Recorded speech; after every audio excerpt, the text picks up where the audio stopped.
오늘은 요한복음 11장 17절부터 27절까지의 말씀을 함께 나누어 보겠습니다. 요한복음 11장 17절부터 27절까지의 말씀 제가 봉독해 드리겠습니다. 예수께서 와서 보시니 나사로가 무덤에 있은지 이미 나흘이라. 베다니는 예루살렘에서 가깝기가 한 오리쯤 되매 많은 유대인이 마르다와 마리아에게 그 오라비의 일로 위문하러 왔더니 마르다는 예수께서 오신다는 말을 듣고 곧 나가 맞이하되 마리아는 집에 앉았더라. 마르다가 예수께 여짜오되 주께서 여기 계셨더라면 내 오라버니가 죽지 아니하였겠나이다. 그러나 나는 이제라도 주께서 무엇이든지 하나님께 구하시는 것을 하나님이 주실 줄을 아나이다. 예수께서 이르시되 내 오라비가 다시 살아나리라. 마르다가 이르되 마지막 날 부활 때에는 다시 살아날 줄을 내가 아나이다. 예수께서 이르시되 나는 부활이요 생명이니 나를 믿는 자는 죽어도 살겠고 무릇 살아서 나를 믿는 자는 영원히 죽지 아니하리니 이것을 네가 믿느냐. 이르되 주여 그러하외다. 주는 그리스도시요 세상에 오시는 하나님의 아들이신 줄 내가 믿나이다. 아멘. 예수님께서 베다니에 도착하시니 나사로는 이미 죽어 무덤에 장사된 지 나흘이었습니다. 39절에서 마르다가 말한 것처럼 시체가 이미 썩기 시작한 때가 되었기 때문에 다시 살아날 것을 도저히 기대할 수 없는 상황이었습니다. 베다니는 예루살렘에서 오리 정도의 거리, 즉 2km 정도의 거리에 있었기 때문에 많은 유대인들이 죽은 오라비의 일로 슬퍼하는 마르다와 마리아를 위로하기 위해 찾아왔습니다. 그런 상황 속에서 즉 예수님과 유대인 지도층 사이에 심각한 갈등으로 인한 험악해진 분위기를 잘 아는 사람들이 지켜보는 가운데서 죽은 자를 다시 살리시는 의미심장한 표적이 행해지게 된 것입니다. 예수님이 오신다는 소식을 들은 마르다는 예수님을 만나자 아쉬움과 원망의 마음을 드러냈습니다. 그럼에도 불구하고 예수님에 대한 신뢰와 믿음은 여전하여 이렇게 말했습니다. 그러나 나는 이제라도 주께서 무엇이든지 하나님께 구하시는 것을 하나님이 주실 줄을 아나이다. 이러한 마르다의 믿음은 비록 막연한 기대의 수준을 넘지 못한 것이라 할지라도 대단하다고 하지 않을 수 없습니다. 예수님께서 마르다의 이러한 막연한 기대, 죽음 후에도 무언가 하실 수 있을 것이라는 가능성을 내비치는 마르다의 말을 들으시고 그제서야 자신의 깊은 의도를 드러내셨습니다. 2km 정도의 거리밖에 되지 않는데도 일부러 걸음을 지체하시면서까지 나사로가 죽기를 기다려 이제서야 베풀고자 하시는 그 은혜가 무엇인지 알리셨습니다. 네 오라비가 다시 살아나리라.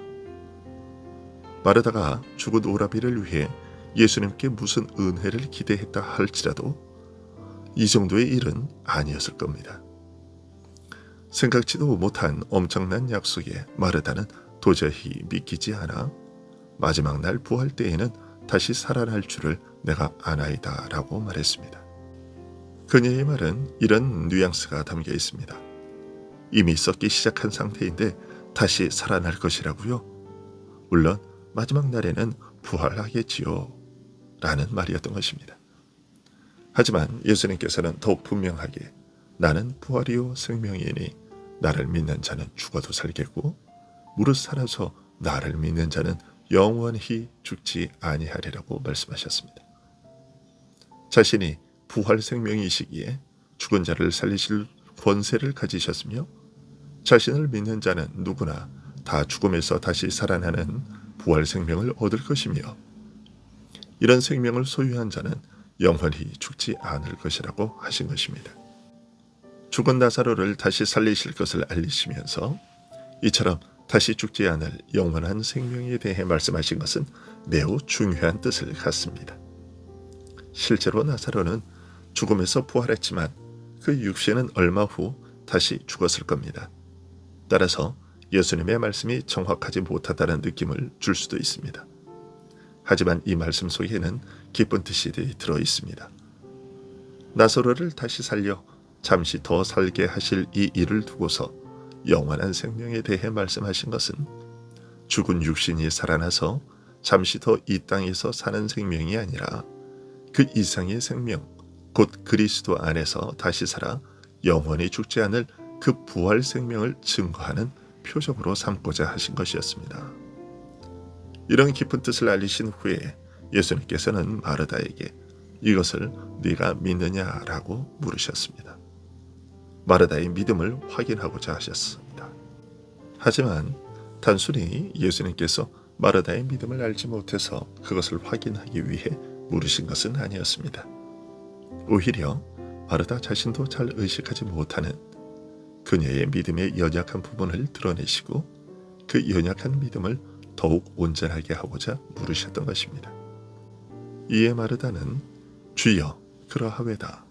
주는 그리스도시요 세상에 오시는 하나님의 아들이신 줄 내가 믿나이다 라고 대답했습니다. 마르다의 이 신앙 고백은 정말로 깊고 위대한 신앙 고백이라고 하지 않을 수 없습니다. 믿는 자는 죽음에서 살아나 영원히 죽지 않을 것을 믿느냐는 물음에 베드로가 고백한 바로 그 신앙 고백으로 마르다가 대답했다는 것은 주는 그리스도시요 살아계신 하나님의 아들이시니이다 라는 그 신앙 고백이 부활 신앙을 포함한다는 사실을 마르다가 알고 있었음을 뜻하기 때문입니다. 예수님을 하나님의 아들 메시아로 믿는 믿음은 그리스도께서 죽은 자를 다시 살려 영생하게 하시는 분이라는 사실과 밀접한 관계가 있다는 사실을 알았다고 보아야 하기 때문입니다.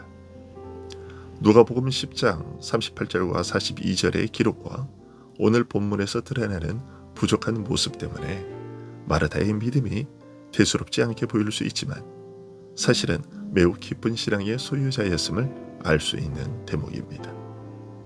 사도들이 고백한 믿음과 동일한 내용, 적어도 명목상으로는 그보다 더 깊은 내용까지 포함한 믿음을 고백했기 때문입니다. 그러나 마르다의 믿음을 마냥 그렇게 깊고 놀라운 것으로만 칭찬하기는 어렵습니다. 그녀가 먼 훗날 마지막 날에 있을 부활을 믿는다고 대답한 것에서 느껴지는 것처럼 마르다의 이 대답에서도 무언가 석연치 않은 점, 즉 핵심을 비껴가고자 하는 의도를 느끼기 때문입니다.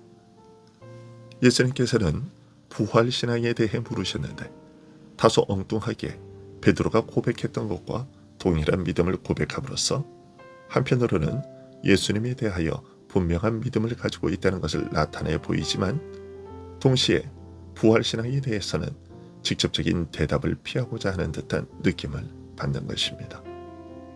마치 베드로가 메시아에 대한 믿음을 고백했으면서도 정작 십자가와 부활, 곧 메시아의 영광에 들어가는 과정이면서 결정적인 사건인 이 일에 대해 가르치셨을 때 완강하게 거부했던 것처럼 마르다 역시 부활에 대한 믿음은 아직은 형식적이고 막연한 것이었을 뿐 자신이 믿는 예수님께서 이런 죽음의 현실을 이기고 극복하시며 죽음의 권세를 깨뜨리시고 살릴 수 있을 것이라고 확실하게 믿는 믿음에까지는 이르지 못했던 것입니다.